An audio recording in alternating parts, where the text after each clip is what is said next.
they'll both be talking to that may be him. City Council Chambers located at 1716 West Main Street, Gun Barrel City, Texas, 75156 on Tuesday, August 13, 2019 at 5 p.m. Meeting will come to order. Please rise for the invocation. Father, we gather here to do the business for the citizens and the city of Gun Barrel City, Texas. We ask that you guide our thoughts and our actions as we go through this. We would also like to ask that you watch over our first responders and our military, no matter where they are stationed. These are the folks that allow us to meet here today and do this. We also ask that you watch over our children who are starting school shortly, and that you also guide our teachers who are in charge of helping shape those young lives. Amen. Pledge of Allegiance. I pledge allegiance to the flag of the United States of America and to the republic for which it stands, one nation, under God, indivisible, with liberty and justice for all. Roll call from my left, please. Osborne here. Heil here. Butler here. Taylor here. Damiano here. Gaddis here. Lawrence here. We have a quorum. Citizens' presentations limited to 3 minutes. This item provides the opportunity for citizens to address the EDC Board of Directors in darkness.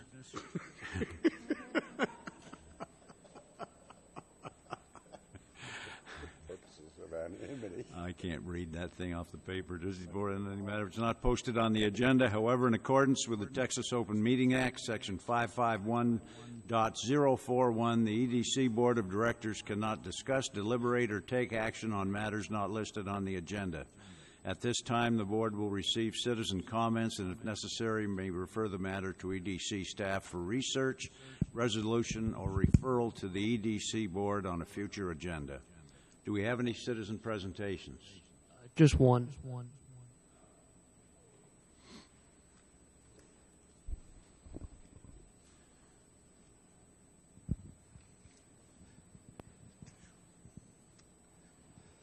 Most of you already know me. I live at 128 Harmon Road in Lakeview Acres over here. I want to talk once tonight to y'all about item number 10 y'all got coming up tonight. It's about a building a road over in a future subdivision that they're going to be putting in over in that area. That subdivision and that road that they're talking about putting in will make a big impact over in that area, because how it is right now, if they have major wrecks and stuff on 198, there's no ways to get around it. With the subdivision that they're planning on putting over there, the roads and stuff they'll be putting in, if something happens over there, it'll give us another way to get traffic around in and out of Gun Barrel off of 198 over there. So I just wanted to tell y'all that it would be a good idea to look at that real hard about putting it in, because it would benefit all of us here in Gun Barrel in the long run, especially some of the fairways. We're looking at roads to try to tie together to make it easier for people to get around, and that might be that area is going to be a good spot for a shorter road just that they're asking for us to put in there, or y'all to approve to put in.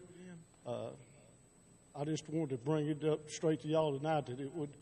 The people that I know around here, we've talked about it in our POA and stuff, and they can't wait for another subdivision that close to us to where we're not having to go around different ways to get in and out, and they'll give us a shorter route instead of traffic. Right now, we're fighting traffic on 198 to get on 334, that turn lane. During the summer, it's so bad to get through there, and the citizens just to know a different route that they can take instead of sitting up there for 5-10 minutes, or two red lights, or usually 3 to get through there. Thank y'all. Thank you. Item number 1, discuss and or take action to approve and recommend that City Council approve the EDC meeting minutes of July 9th, 2019. Could I have a motion, please? I move that we approve and recommend that City Council approve the EDC meeting minutes of July 9th, 2019. Second. We have a motion and a second. Any discussion on the minutes? Voting from my left, please. Osborne, yes. Kyle, yes. Butler, yes. Taylor, yes. Damiano, yes. Gaddish, yes. Lawrence, yes. Discuss, item number 2, discuss and take action to approve and recommend that City Council approve the July 2019 Gun Barrel City Economic Month-End Financial Report. For the month, looking first at the assets, little change there. You see our cash increase from $1,328,000 to $1,358,000. I think we had $47,000 come in sales tax revenue. So plus we had some interest income and loan repayments that boosted the cash, with little or anything happening on the project side. Sliding down the balance sheet a little bit, if we look at Big Chief Landing, has everyone on the board? We own that property. Has everyone on the board see the artwork that's there now? Anyone have a serious problem with it? It was not commissioned. It popped up overnight. We took a Facebook poll and had 23 responses to it. None were negative. I think it looks good. I think it catches your eye. It does that. It does. Okay, no big thing there. Mr. Peterson, we were supposed to have a sign there some months ago calling for ideas or sale of the property. What's happened? Beautiful. And the repairs on the washing, the underlayment? Okay, good. Down on the notes receivable, note that GBC Medical Associates is static. Walter, do we have any news there? On you saying on the medical associates? GBC Medical, yeah. Yes, I took a look there on the books. They're not as far back as I initially thought they were. They did a lot of larger payments early on. So I tried to call them. I left a message. They're about a month and a half back is what it looks like. So still reached out to them. If she doesn't return my call in the next couple of days, I'll call again. Okay. How many payments behind? A little over 1.5's worth. Okay. Also on Michael Huskisson, Tip Top, that balance is static. He has in fact made 2 payments. Walter put them through to the wrong account. They have been credited, but he has 2, I think $1,700 apiece payments have been made. Other than that, everything is current as expected. On the liability side, I should mention, too, on the deposit accounts, the Federal Reserve just cut short-term interest rates. Techstar is still at 2.38% on that $600,000. The banks are down to 1% even, and I expect they'll both probably drop a little bit as far as interest income goes, particularly if they cut again, which is questionable. On the liability side, don't see anything of significance there. On the income side, the sales tax revenue was $43,897 for the month.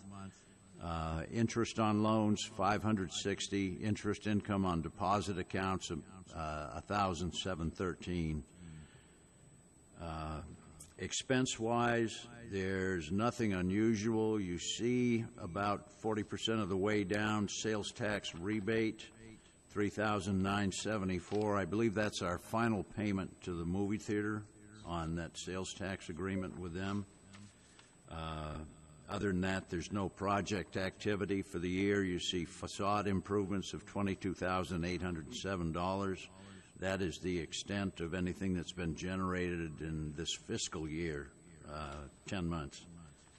So activity is very, very low as far as new business goes. Nothing there that increases sales tax revenue or employment. Anyone have any discussion, questions on the financials? Now I'll make a motion that we approve the July 2019 month-end financials. I'll second that. Voting from my left. Osborne, yes. Kyle, yes. Butler, yes. Taylor, yes. Damiano, yes. Gaddish, yes. Lawrence, yes. Item passes. Item number 3, discuss presentation from Cedar Creek Video on potential promotional video. We have had some light discussion in the past about doing a video to promote the city with new business being the target audience. And I asked Mr. Claude Locke from Cedar Creek Video to come in and give us a little discussion. We've got a video that he created, I think it was back in 2015, when he was considering a gun range here. And I want to show you that video just so that you can see the quality of the work. Claude, you want to go ahead to the podium, if you would, please?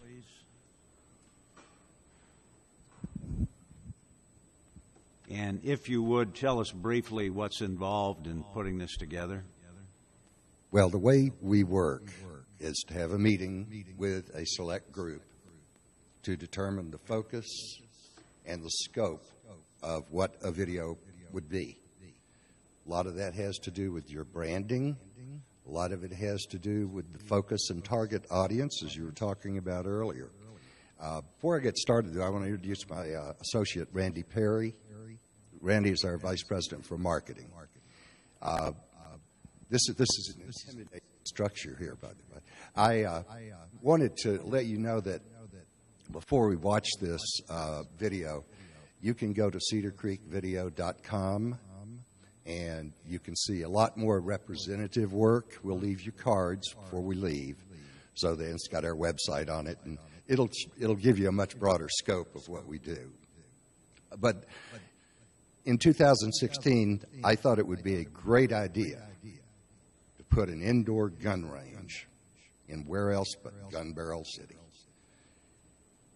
And all my friends thought it was a great idea. Some of the EDC members thought it was a great idea. I couldn't find any investors who thought it was a great idea. So we did all of our prospectus, did our business projections, business plan. I got it circulated to as many potential investors as I thought we could, that I knew of anyway, and that my friends knew of. And I just couldn't generate the interest. I think it's still a good idea. By the way, I think it's a great idea, but unless I could find the investment capital, we weren't going to go anywhere. So I sort of backburnered that. I own Apollo Films in Dallas, which is an existing company. It's been in business since 1988. What is that, 31 years, roughly? And back about 6 or 8 months ago, I revisited the idea of Cedar Creek Gun Range and sort of had the same result as I floated that idea among some friends and acquaintances. And I thought, I think I better stick with what I know how to do. So I started Cedar Creek Video down here, which is a subsidiary of Apollo Films in Dallas. And that's been a lot more fun than searching for investment capital. I don't know how many of you ever search for investment capital, but it is an agonizing event. So that said, we created this video for the Cedar Creek Gun Range, and it was used as a teaser, really, just to get people to look at the business plan and examine the projections and see what we had to offer. So, Walter, if you don't mind, it'll, I guess, be up here. Yes. Oh, do they? Okay, great. What's going on? There are all sorts of neat little things going on.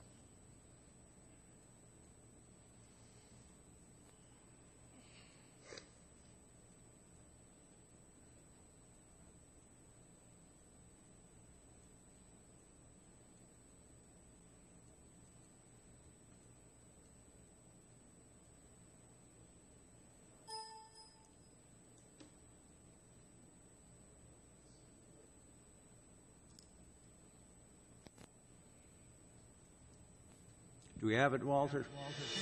Cedar Creek Gun Range, 15,000 square feet of indoor shooting pleasure, is now under development in Gun Barrel City, Texas. 30 miles all around us, there are no indoor gun ranges. And as far as the couple of outdoor ranges, well, they all are outdoor. And you know what these Texas summers are like.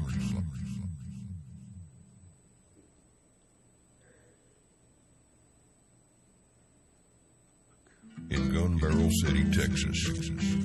30 miles.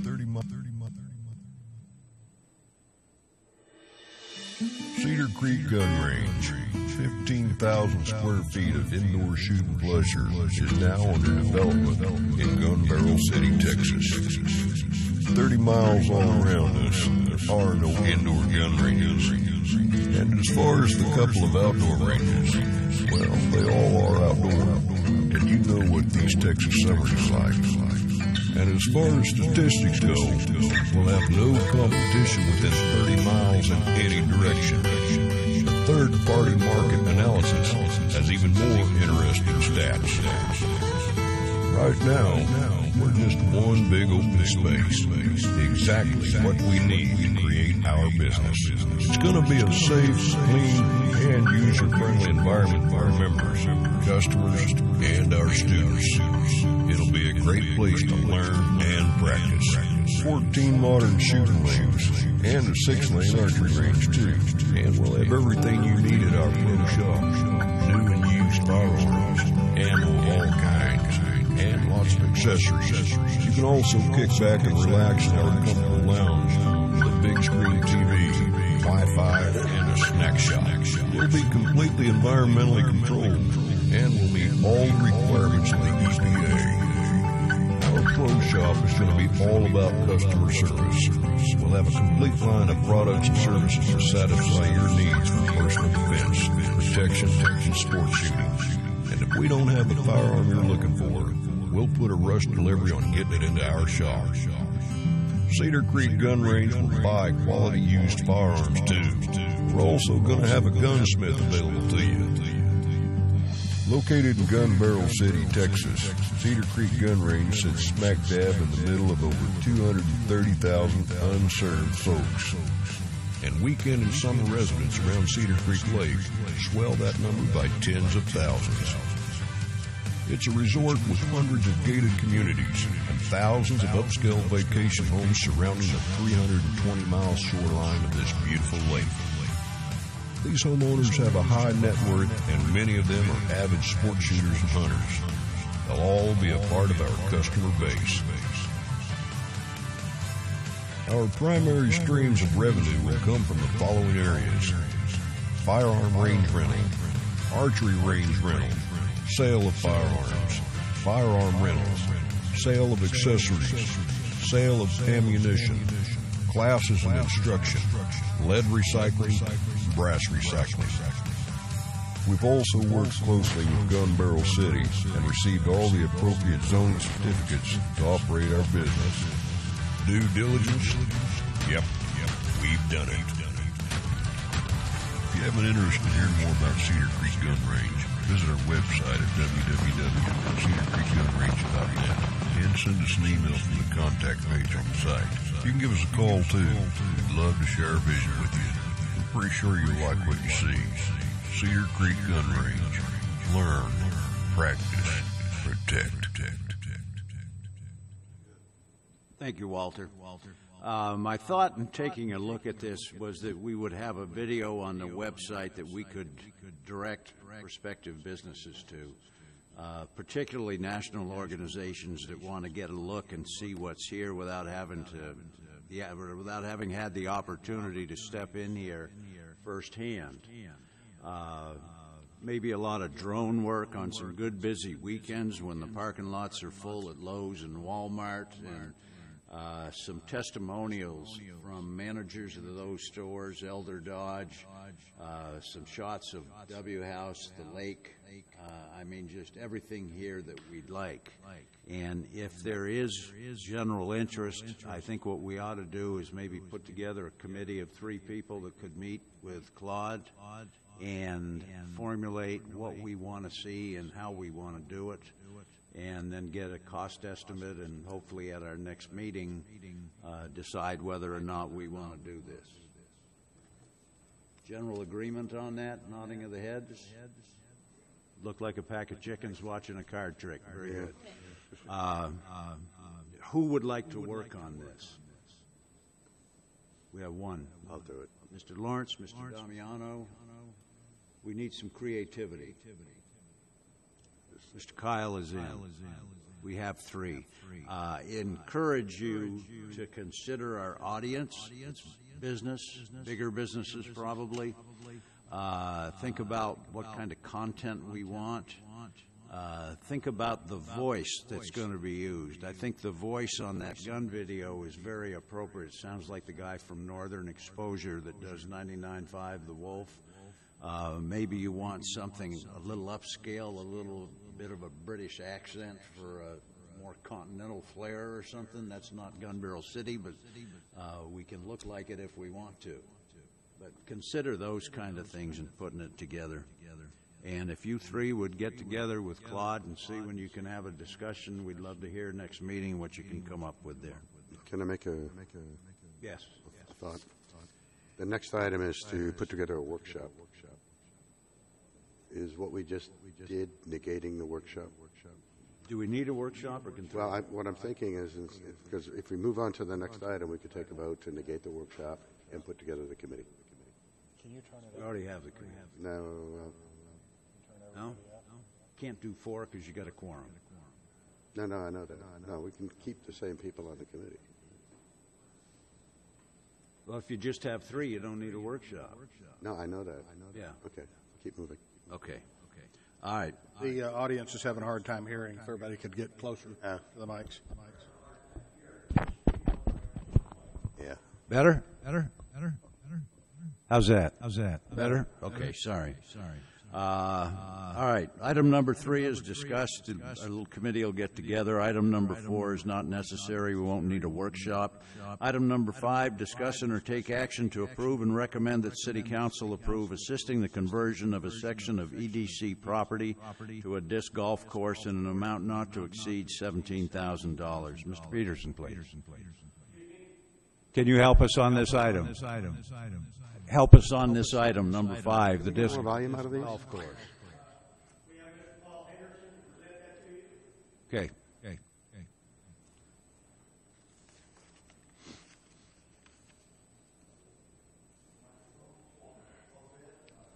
we get more volume? You got to get close. Thank you, Claude. Thank you, Claude. Thank you, Randy. Does that sound good? Yes. Thank you. Thanks for allowing me back. I appreciate that. Since we talked last, disc golf has been on the front page of the Sunday edition of Dallas Morning News, which gave me a little credibility because some people I talk to about disc golf look at me like I'm a crazy person. So it is a real thing, and this is a real article, and it was a pretty impressive piece because one of our world champions, which is a female, lives in Plano, Texas. So big deal for the local disc golf community. Last time we were here, at the end of the presentation, I was asked to come up with some proposed cost. So I did that, and I don't know if you have a copy of it in front of you, but it was a Gun Barrel City disc golf course pro forma. And I'm ready to talk about that and ask, really answer any questions of how those numbers came about. But I did want to say, since I spoke last with the group a couple months ago, I've probably been to the park no less than 55, 60 times. So I'm a regular face around there now. The good part about it is every time I'm there, I see something else that is more exciting. It kind of makes me think it's a more unique and challenging area than what I thought of before. So I've had a lot of different people out there with me as well, which has been a little comical that I bring so many different people out there with me. But I wanted to get a lot of different perspectives. And while I've been playing disc golf for 30-something years now, I have a lot of friends that have toured around and played a lot and do blogs about where they play and are part of of a community that I haven't been a part of for a long time, and that's touring the country playing disc golf. But I wanted to get their input as well because that is very important to me. So we got a lot of different perspectives, and every one of them have left there going, "Wow, this is pretty cool. We had no idea." Even people that are local, they were like, "We have no idea this was here. We had no idea this park was here. We had no idea that this could exist in Gun Barrel City." So it's been very advantageous for me, and it's also been a lot of fun, which is always good. When we talk about a disc golf course, it's 18 holes. It's very similar to ball golf, as we like to call it. You have a lot of different pars, you have a lot of different links, you have a lot of different obstacles. The good thing about disc golf is the more rugged the terrain, the more obstacles with brush and with trees and with the boundaries and lakes and ponds and elevation changes, the better off we are. So that's what's been so cool about going out there so much. It's going to be really weird.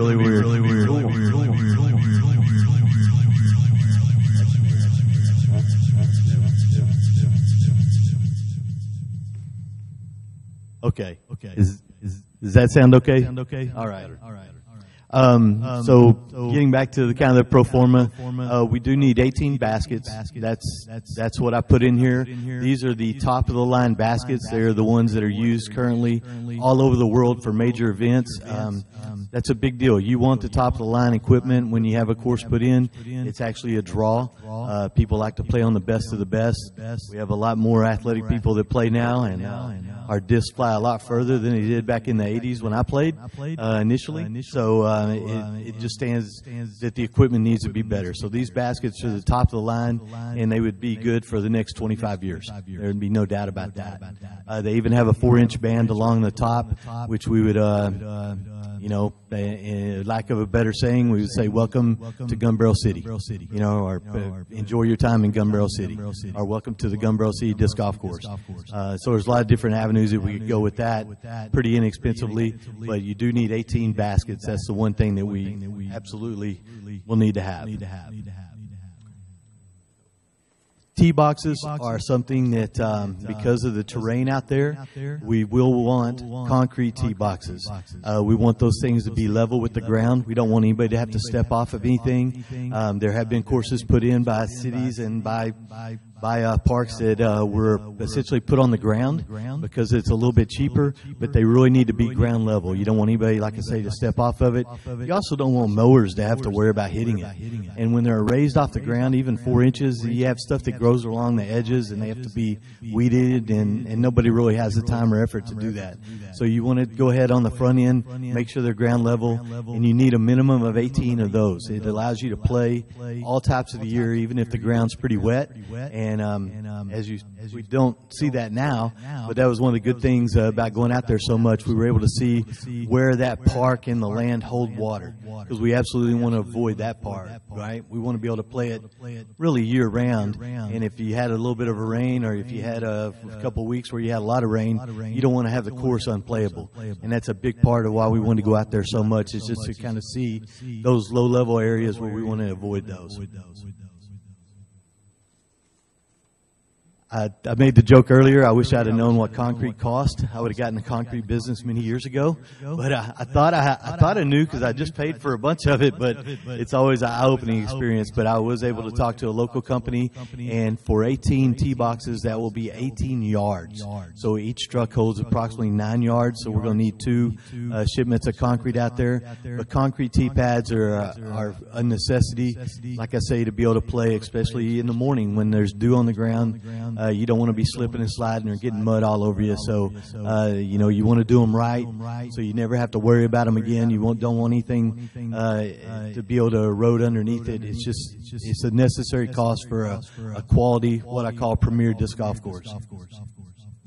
Landscaping, there is a lot of rugged property out there that I haven't even been able to walk to yet. So we'll definitely need some help with some of the areas where there's a grouping of trees and there's a lot of poison ivy or a lot of brush. We're going to want to clear that at least one time. After it's clear, you'll see in most disc golf courses just the players themselves and just the traffic will keep it down. But there's a lot of that we're going to need to do an initial trimming of, especially some mesquite trees. You don't want anybody to throw a disc and be out in mesquite treeville and get scraped up and cut up.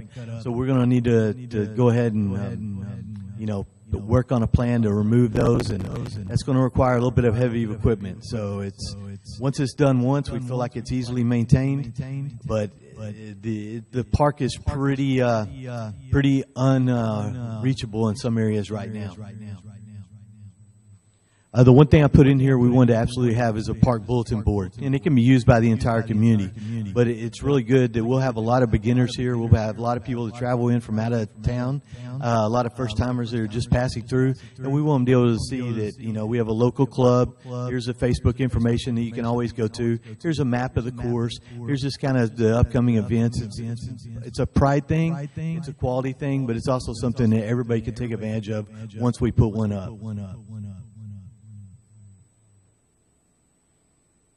All right, with that, is there any questions about any of that so far? And if you haven't seen what a disc actually is, I'm not sure who wasn't here last time, and obviously everybody in the crowd as well. I did bring one so you could see what we're talking about here. Do you have firm quotes on the labor? The labor was some quotes I got from there's some people that work they work part-time that have volunteered to do this in their time that they're not working, and I just did a rough estimate of $20 per hour, estimate of $80 per hole. And that includes forms? That would not include the concrete part. That's just the landscaping part and installing of the T signs. So I tried to encompass every bit of charge I could into the landscaping piece. Yeah. By landscaping, you mean the removal of the yes, ivy and the other stuff? Yes, sir. How much maintenance does a course like this require? The only maintenance we would ever ask on is to keep it mowed. There are parts of it that we would like to have it mowed on a whatever frequency. We're at a little bit of advantage here because a lot of the mowing equipment is right beside the course. It's not the case in Tyler where they have to bring in equipment, or Garland where I was from initially, where we put a course in. The city had to bring in equipment to mow it, and it was a little challenging for them. But I would say that was the only thing that we'll be asking for on a regular basis is just to have our fairways, quote, mowed. Okay. What type of permits are required for this, for all the construction of it? I couldn't speak to the concrete forms and the concrete tee pads. To my knowledge, anywhere that I've been involved with any disc golf course installations, we've never gotten any kind of permits or codes or anything. Yeah, question for Lee. What piece of property are we talking about? What piece of property are we talking about? Is that where the bike trail is? Okay. And that's land that the EDC owns? Okay. What is it? This is another question for you. If this is constructed, who owns it? And who operates it?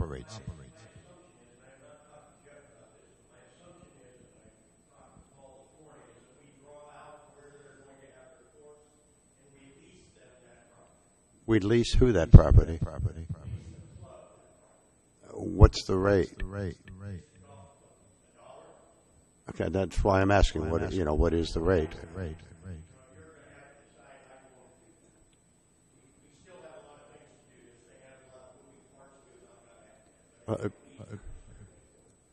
Do you think we're ready to approve $17,000 with a lot of moving parts that we don't know what they are? Mm-hmm.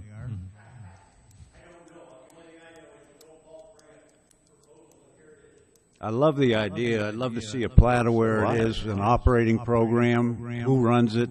If we lease it to you, are you maintaining it as well as running it at no expense to us?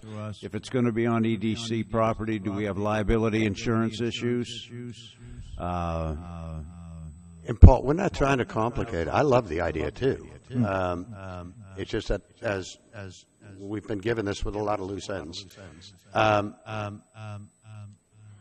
Are there any services or lessons or anything being planned on being offered out there?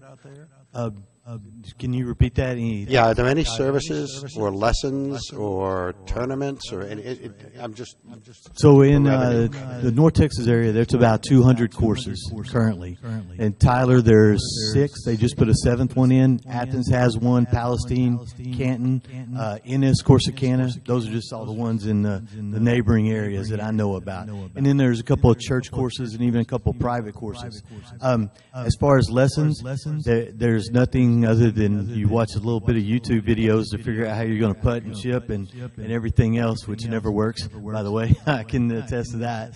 But it's a very inexpensive sport, right? As opposed to ball golf, which is, and I'm a member of Cedar Creek Country Club. I love it. This is a very low-cost alternative that enables people of all demographics to play. It doesn't matter how old you are, how young you are, male, female.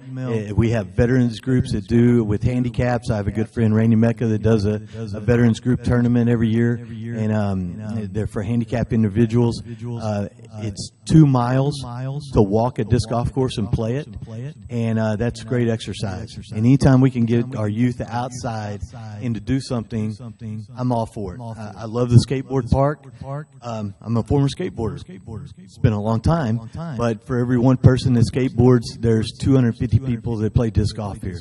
And I'm amazed, just in the short time that we've been discussing it amongst my family and my friends, how many people have come up and said, man, when's it going? When are we doing it? What's happening? What do you need? So it's been a really cool experience for me just because it's a grassroots organization. It is kind of that fringe sport, although if you play it at elite level, it's not fringe anymore. It's on ESPN, and it was on the Ocho a couple weeks ago and all that stuff. So it's growing in popularity, but the main thing and the main advantage for me, it improves a park.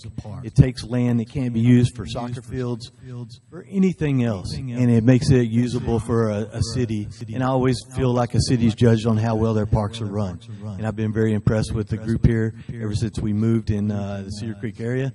I'm amazed at how cool that park is and what all there is. And man, I'm just stoked to have this thing put in. We've had the Kane Center in Athens in since 1988. That's where I learned to play when I was in college. And so the first time I get to see a bunch of young kids out there throwing discs, it's going to bring a big smile to my face because we've met a lot of friends all over the country that we still keep up with, and it's a great atmosphere. It's a great environment. It's a great group of people. One other question I have. Can you hear me? Can you hear me? Yeah. Okay. If this is approved, how long does it take to put it together and get it operational? It's a great question. So once you get the land cleared, which is probably the biggest obstacle we'll have, everything else is pretty quick. Very quick. And when I say very quick, it's within a couple of weeks. So it's just a matter of time. How long does it take to get the land cleared?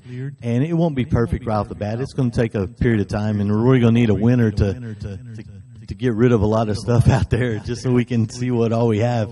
But once the land is cleared, at least initially, then it's just a matter of how quickly can you get the concrete poured. T-signs and baskets are installed in 1 day, and they're shippable here in 3 or 4 days. So the EDC is being asked to lease the land and to provide the liability insurance.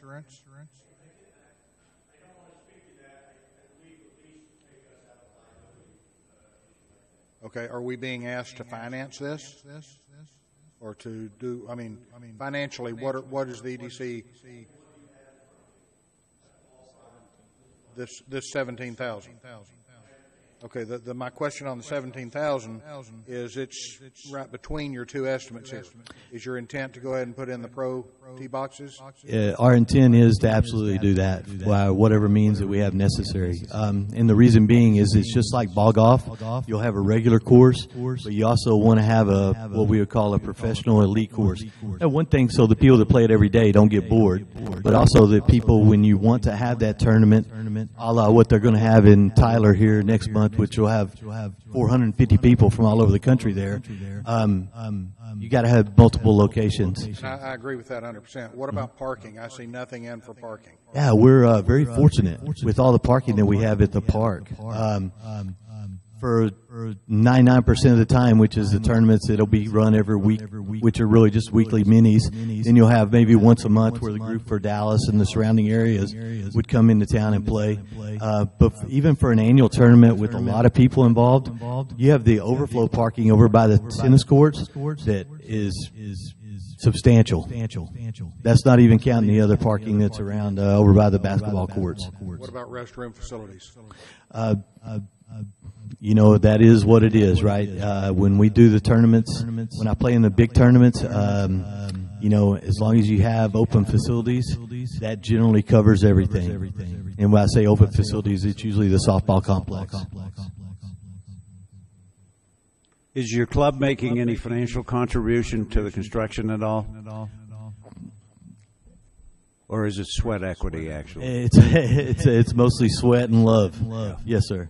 You know, when we first came to this meeting with the proposal, we anticipated it being self-funded, and it was going to be a very grassroots, you know, going out and begging and talking to people about what they could do to get something going here. Really, for, you know, my tagline is for the youth and the people to have some activity to be able to do.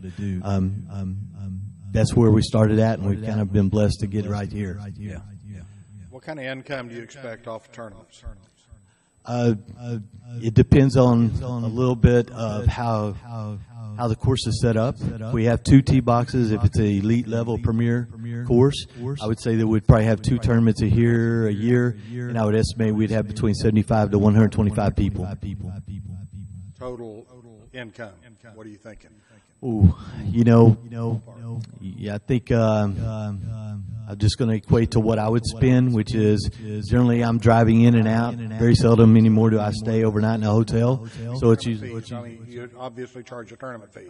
I'm sorry, what's that? Obviously would charge a tournament fee. Oh, yes, yeah. Tournament fees are anywhere between $80 and $125. But there are one-day tournaments at $50. Does that money go to the club, or does that money go back to the city?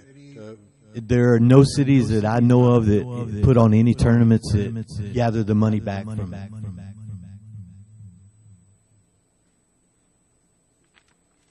I think they're going to need to retain some money to keep maintenance up on the project, so that would be a good source for them. Lee, I trust we can justify this. It doesn't generate sales tax or create jobs, but it's under the public good type statutes. Community betterment, yes. How do you propose to fund this? You must have an idea. You put it on here.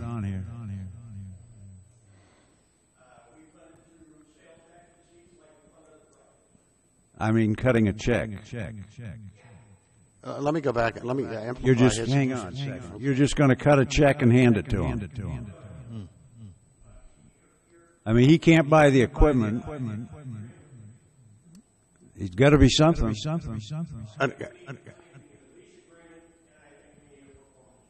A performance agreement from whom? Because my understanding is the way it's done, I'm thinking that we're going to be paying the contractors directly, not through him. So, I mean, there's no business entity here. I think it's not a business. That's the problem. I don't think the club is a business. It's a group of volunteers. It has probably a very loose corporate structure. Very loose. So, I mean, I don't think you can. Yeah, in my dream world, there would be no money coming to me and going out for me. It'd be me presenting an invoice directly from the company that we're utilizing. And the way you've explained it, that's the way I'm hearing it. Is that they go out and they pour concrete. The EDC gets the bill and the EDC pays it.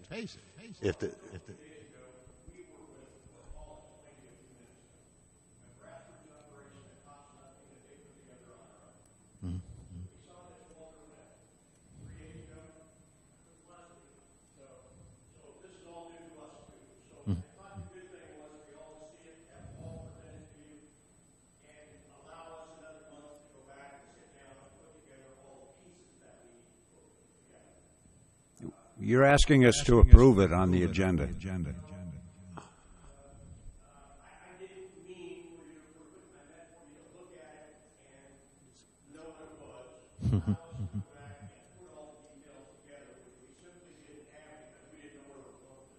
Yeah. Is there any kind of director board for the club? I'm sorry. Is there any kind of a board of directors for the club? No, ma'am, not this time. There's not any organizational structure done at all? The only organizational structure is a Facebook page and a couple of loyal volunteers. And I know that when we talked to the city of Garland going way back in the past, and the club is not set up to make money or be financially independent or to generate income whatsoever. If we need money for sleeves or whatever else, sleeves or where you put the baskets in, we generate that through volunteer effort, right? So our club would consist of me being a president and probably 3 other board members at this time. That is it. My suggestion is that I know that there has been improvements done at the park in the past with grant money. I would suggest that we reach out to the park department and find out, are there any grants available for doing something like this? I know when they enlarged the walking trail and when they put in the workout equipment there in the middle, that was paid for with a grant. I believe that we should look into seeing if grants are available, and if they're only available if they're city parks, and look into that as a way of financing as well. And have you looked into grants? Okay.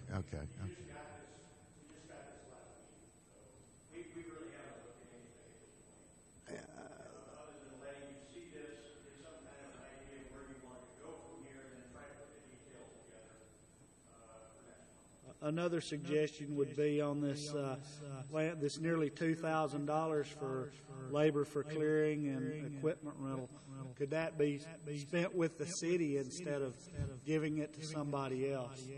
I don't know what the dynamics of co-op.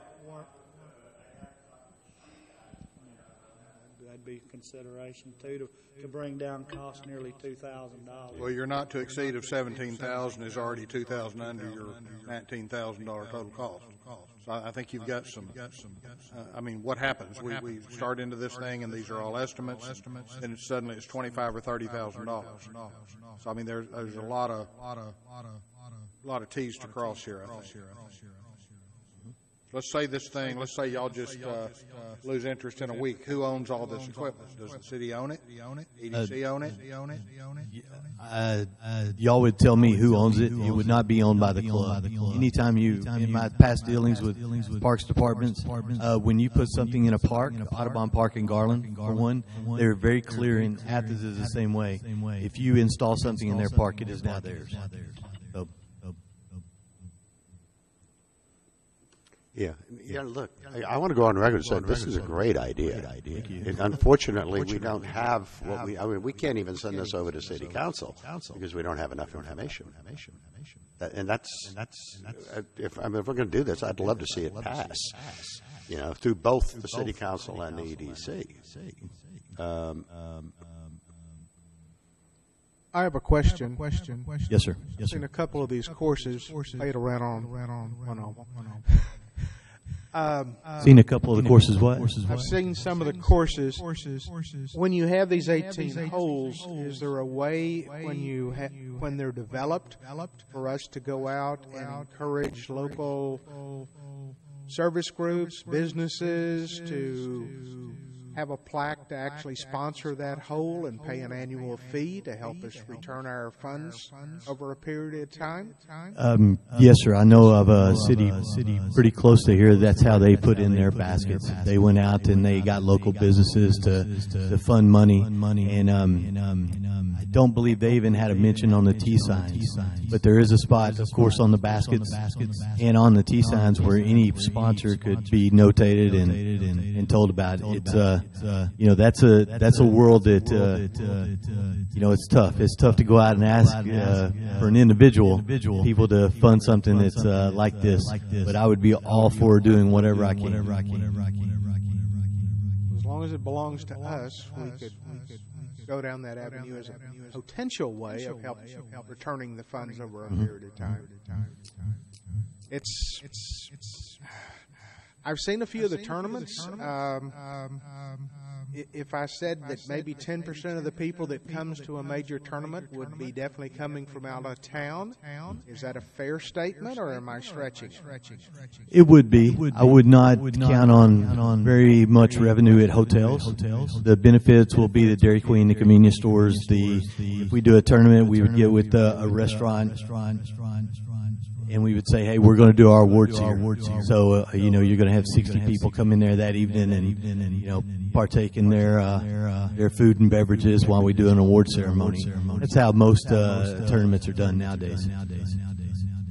Let's look at what we want to see to get an approval on this. I think we're generally in agreement. We like the idea. I know I'd like to see an operating agreement, sample of a lease, a plat on the property. Do you have a layout yet of how it's going to go, how it'll run on the property? Yes, sir. A very rough diagram that would need to be approved by the people that are there. I still want to get some of their input, and obviously it'd be approved by everybody here first. What else do we want to see, board members?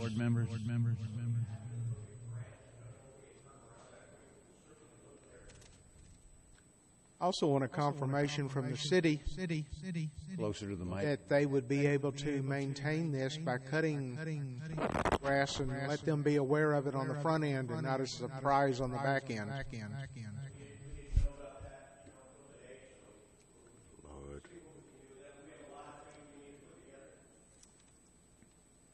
Anything further that we want to see to get this to a vote? Do you need a motion? Motion to table. I'd like to, I'll make a motion that we table this till the next meeting. Voting from my left. Kyle, yes. Butler, yes. Taylor, yes. Damiano, yes. Gaddis, yes. Lawrence, yes. Item number 6, open public meeting. Very much.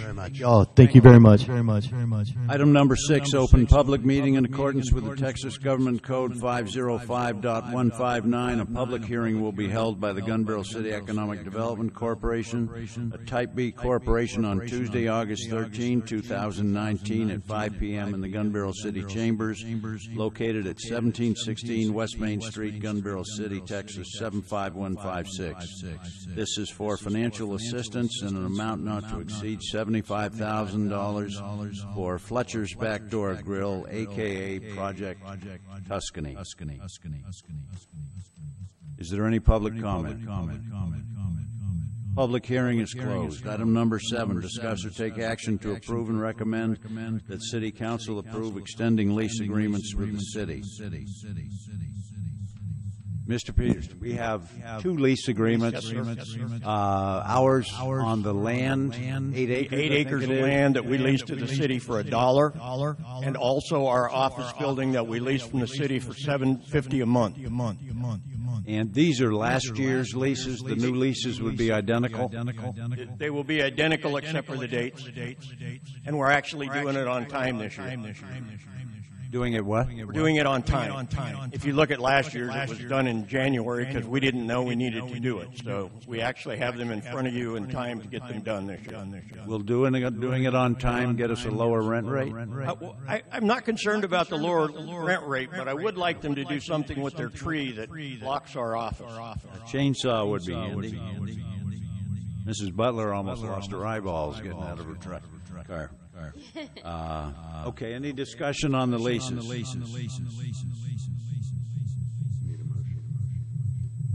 Need a motion to approve. Move we approve and recommend the city council approve extending the lease agreements for the city. I'll second. Voting from my left.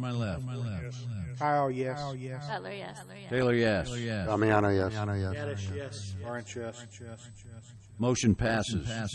Execute the leases. Item number 8, discuss and or take action to accept Jim Taylor's resignation as treasurer. I make a motion that we accept Jim Taylor's resignation as treasurer. I'll second that. Any discussion? Voting from my left. Osborne, yes. Kyle, yes. Butler, yes. Taylor, yes. Damiano, yes. Gaddish, yes. Lawrence, yes. Item motion passes. Item number 9, discuss and or take action to accept nominations for treasurer and vote to approve. Nominations are open. I nominate Joe Kyle. I'll second. Do we have any other nominations? Mr. Kyle, do you have a campaign speech? Yes, I do. If everyone will go by the bank, sign the paperwork within the next 2 working days, I will accept. If we still waiting 3 weeks from now, I think we've been waiting about 3 weeks, I'm very uncomfortable that we have people on the account that should have been removed and they haven't been officially removed, and new people coming on. Who hasn't signed yet on the prosperity accounts? I haven't. I was waiting for the election. Can you do it tomorrow? Yeah. Anybody else? John, are you on? You've signed him? Yeah, they won't remove the old one until everybody signs, as they told us. So Understand. Okay. Gary will get it tomorrow. He's the only one. Anything else? Motion, please. I move that we accept the nomination for treasurer and appoint Mr. Kyle by acclamation. Can't do it by acclamation. We have to vote. I'll second. Voting from my left. Osborne, yes. Kyle, yes. Butler, yes. Taylor, yes. Damiano, yes. Gaddish, yes. Lawrence, yes. Motion passes. And I will work with you next month on everything you have to go through. You're going to have to train me a lot, and that's officially. Well, I gave you a list of everything you have to do. It shouldn't be more than that.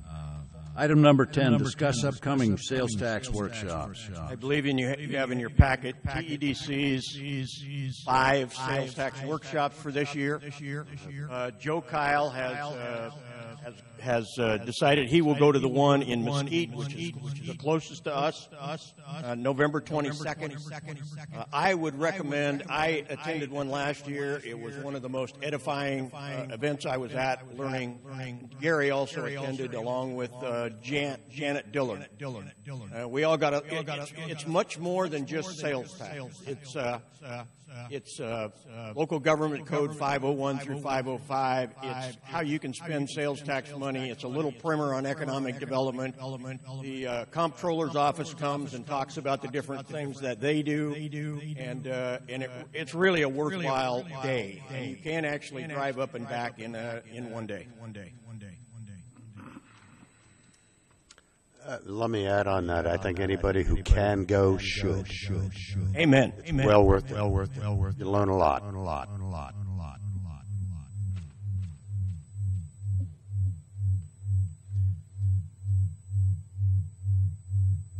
We've spent about $9,000 on professional development this year and have nothing to show for it other than 6 facade improvement grants. Does anyone have a seminar that tells you how to sell your city? Well, I'm sure they do. I just don't know where it is. We'll sure look for it.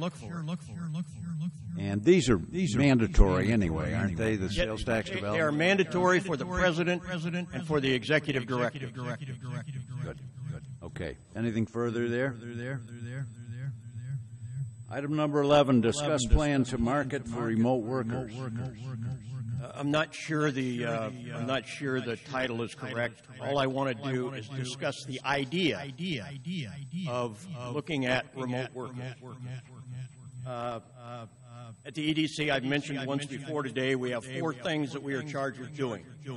We are charged with helping to create new sales tax, create new meaningful jobs, retention and expansion of existing industry, and community betterment. The most difficult of all of those in Gun Barrel City, Texas, is the creation of meaningful jobs. We work in restaurants, we work in retail, and we work in some business services. Business services is good because they have good jobs, they have very little sales tax. Retail jobs at the top have some pretty good positions, but when you get down to the bottom, they're, as you all know, much less.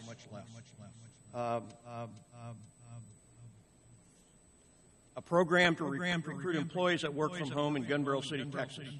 Employees that work from home is growing more rapidly than any other segment of the workforce.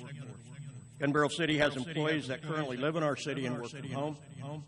We also have employees that drive a distance to work, or perhaps with the growth of remote work and work at home at least one day a week. 52% of employees around the world work from home at least one day a week. 40% of global companies allow work from home and also allow work from the office, and they are referred to as hybrid companies. Remote work appeals to both Generation Z and Millennials for a wide variety of reasons. We believe that Gun Barrel City, Texas is an excellent place to live, work, raise a family, and play. Gun Barrel City is a natural for remote workers. There are a variety of programs to attract remote workers around the country. The first one I'll talk about is Tulsa, Oklahoma. Tulsa, Oklahoma provides $10,000 apartment stipend. You must stay in Tulsa for 1 year. You must move there from outside Tulsa County. You must have an employer from outside of Tulsa County. You must work full-time remotely. You must be over 18 years of age. In the first 2 days, Tulsa received 1,800 applications. In the first 10 weeks, they received 10,000 applications. They worked through those applications down to 1,000. They took the applications, worked them down to 500, and did a video interview with 500, made offers to 100. Out of that 100, they currently have 12 people that are there now, and 85 that they believe will be there by late summer. Tulsa, by the way, has a population of 401,800. I want you to understand it's much different than Gun Barrel. Newton, Iowa is the community closest to us. Newton, Iowa has a population of 15,000 people. It has one of the longest-running programs that started in 2014, and the reason it started, they had a Maytag appliance operation that closed. They lost 500 jobs. In a small town, when you lose 500 jobs, you generally lose 1,000 people because you cannot replace those jobs. And so it's very difficult to happen. The Newton, Iowa program provides $10,000 in cash for new home buyers that work from home or folks who will build a new home that work from home.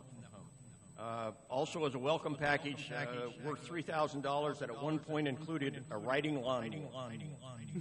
Since the subsidy has been given, 55 new homes have been built because of this program.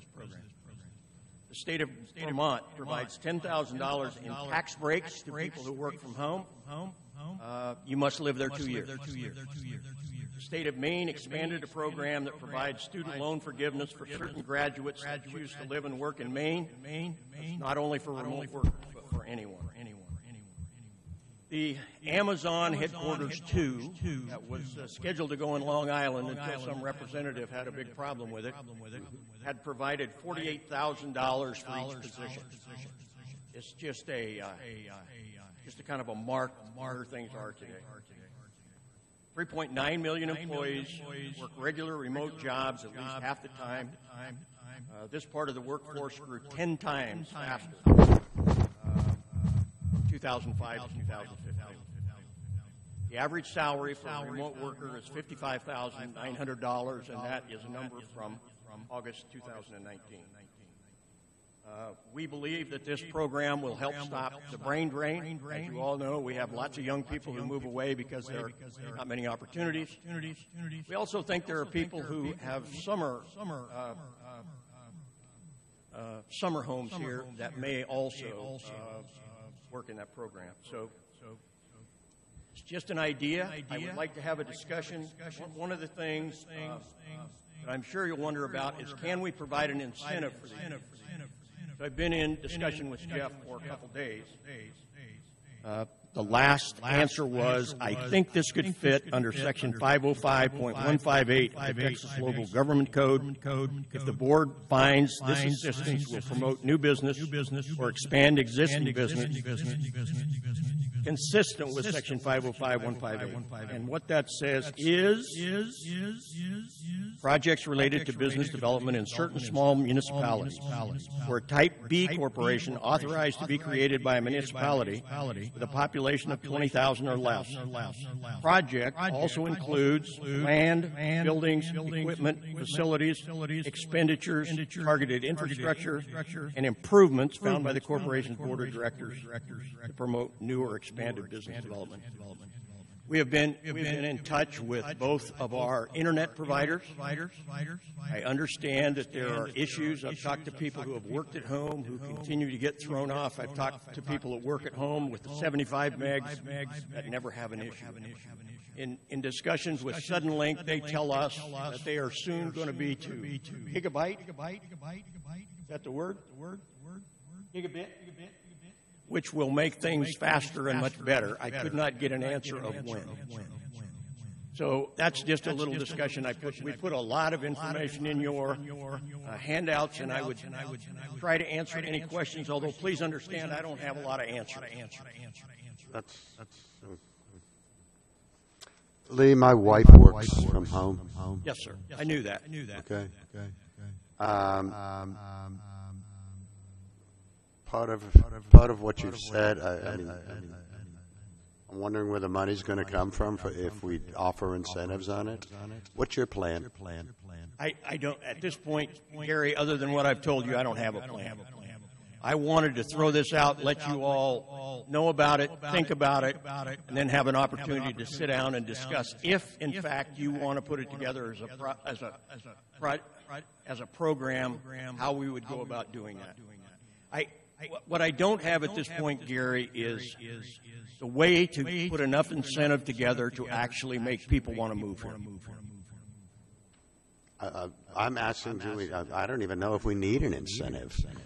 You know, we're not Oklahoma City. We're not some of the larger towns where they have more amenities, and they may want to go there.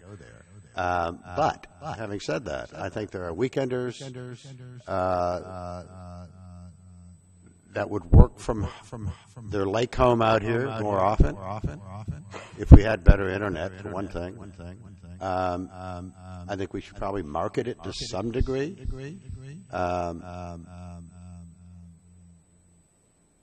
I mean, it's a good idea, and it makes sense the way things are going these days.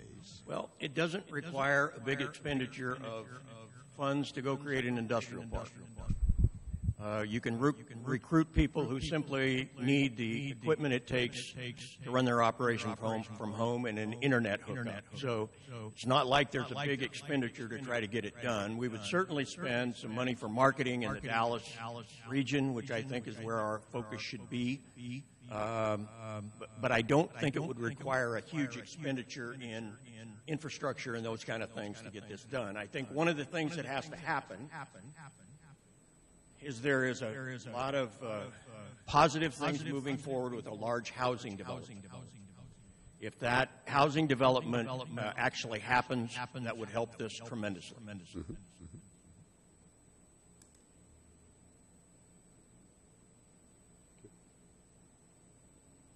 Anyone else? I think it's a great thought. I don't know how you'd monitor it if we did provide an incentive, but that's something I think that can be worked out with a lot of head scratch. Interesting, Jim, the fact that in Tulsa, Oklahoma, you have to go pick up your incentive in person every month. And so it requires those people who've rented apartments to come and pick their apartment rent up I'd hate the thought of having to go to Tulsa every month.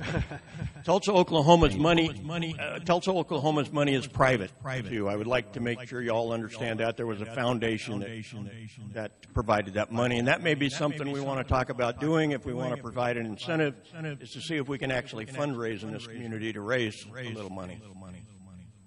Okay, thank you. Item number 12, discuss prior negotiations to build a road for retail and future residential area. Mr. Peterson.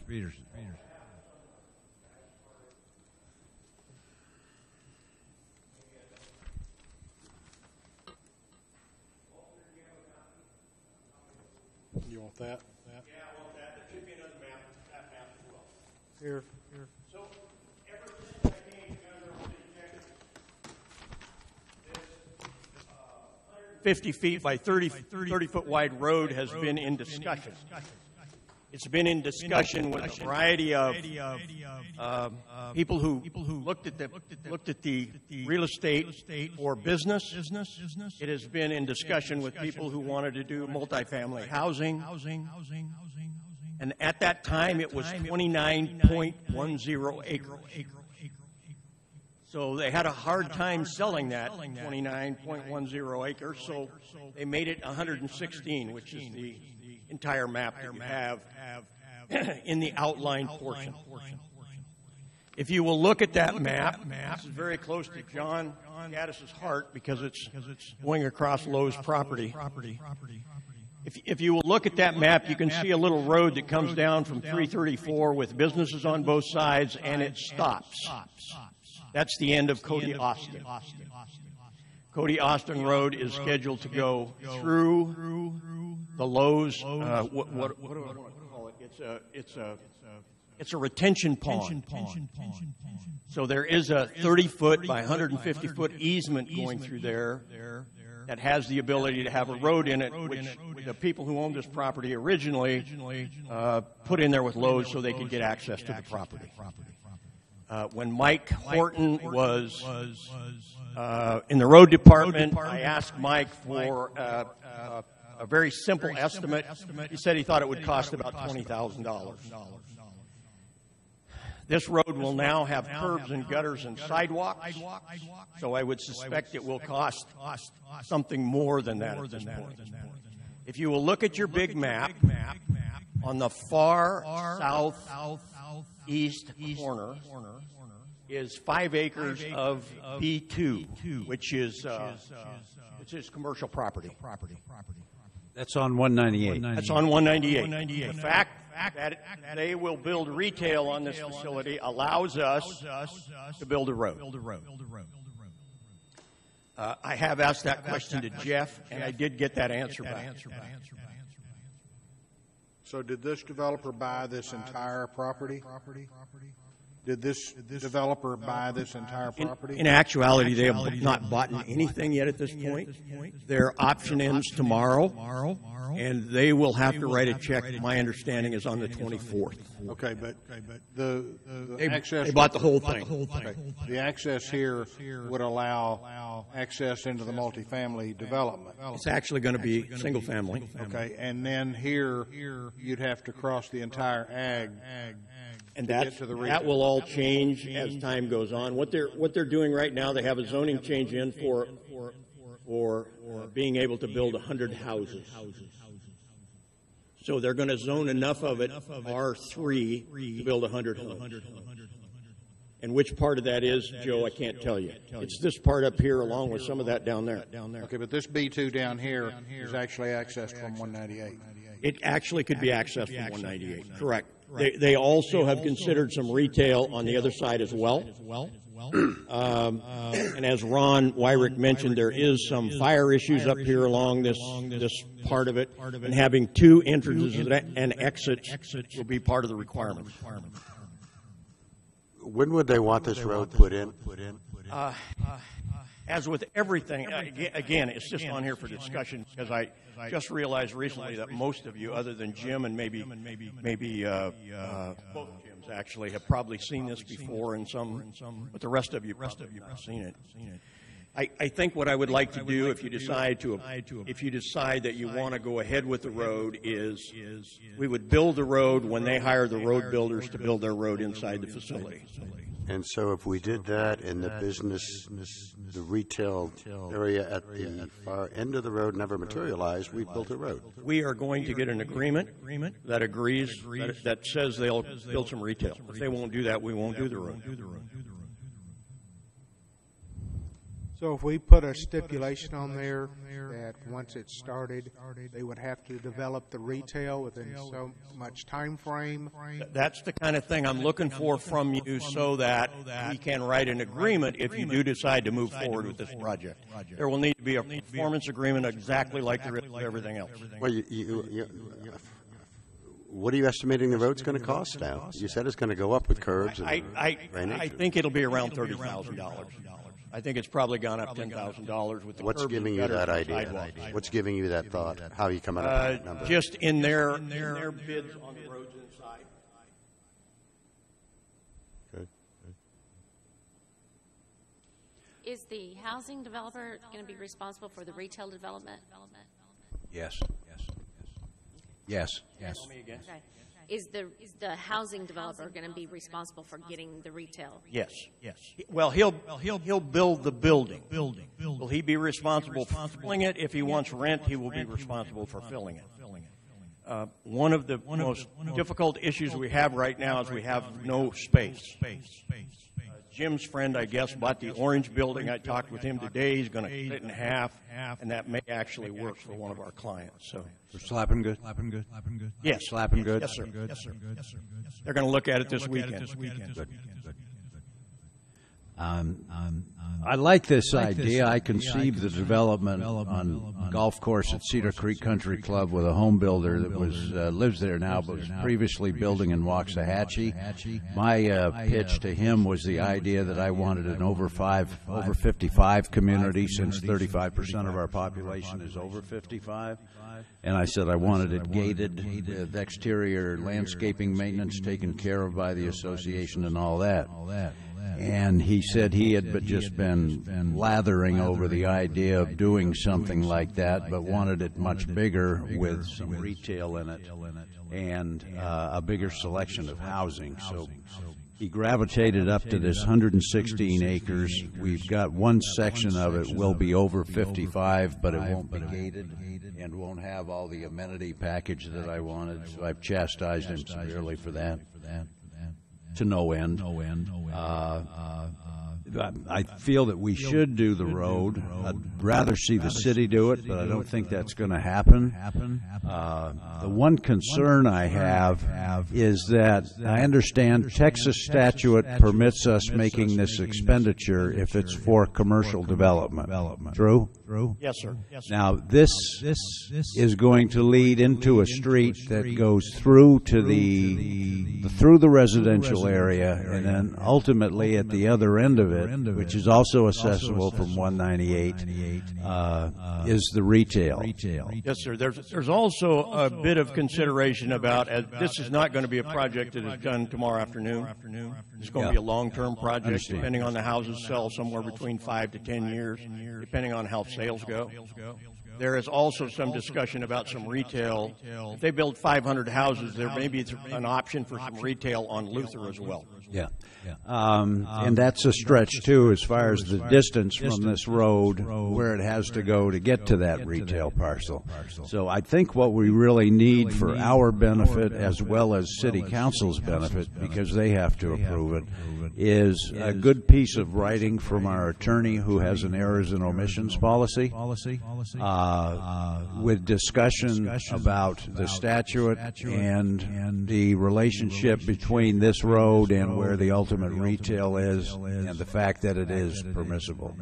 Yeah, and I think we'll also ask him to write the agreement if you think this is something that you want to look at down the road as the sale happens and as the people agree that they're going to move forward.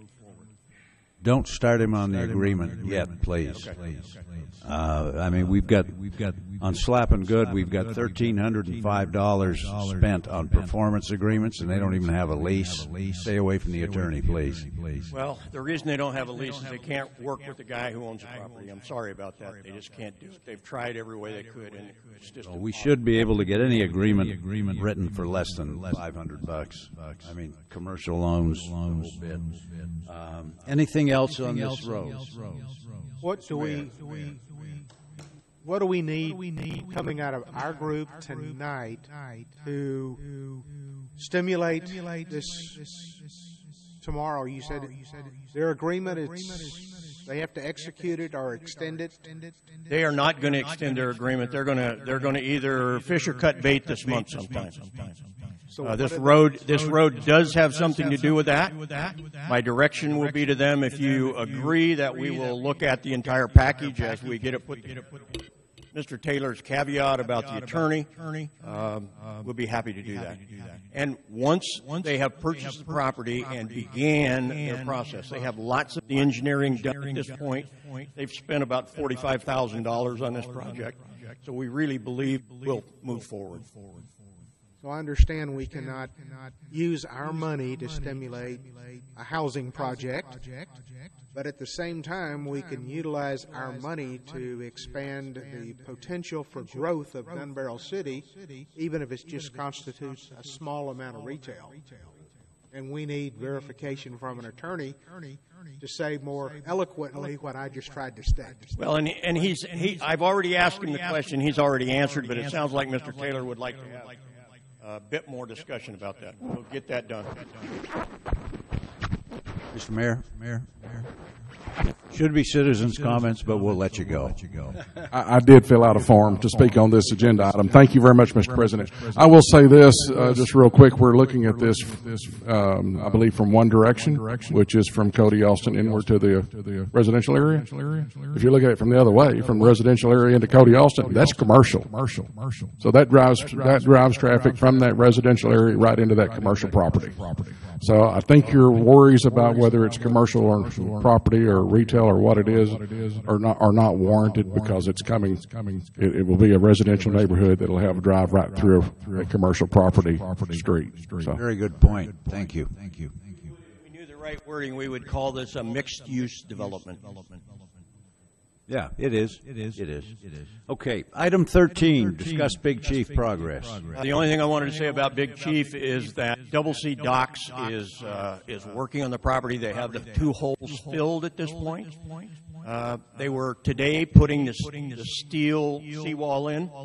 I think when that's completed, they'll cut the concrete out and fill the remainder of it. And the way they do that is by scooping mud out of the lake that washed in there and putting it back in. So I expect that Big Chief will be finished probably by mid-next week. Did they have to replace some of the steel retaining wall? Gary, you were with me. There were 2 or 3 of those that were gone. There's 2 or 3 panels that were damaged or just gave up. I'm not sure whether a barge hit them or whether, I don't know what it is. So which was causing water to rush in and go in both directions. So I stopped down there today to take a look at what they're doing. It looks good. Looks fine. So far. I thought they were doing a great so far, job. I still think we need to talk to Chris. And I did want to let you know that the sign will be here and installed next Tuesday. When?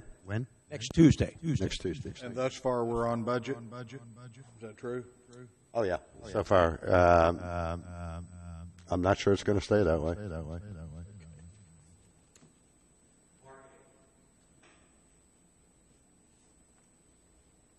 Motion to adjourn. Made. Second. Done. Meeting is adjourned at 6:22 p.m.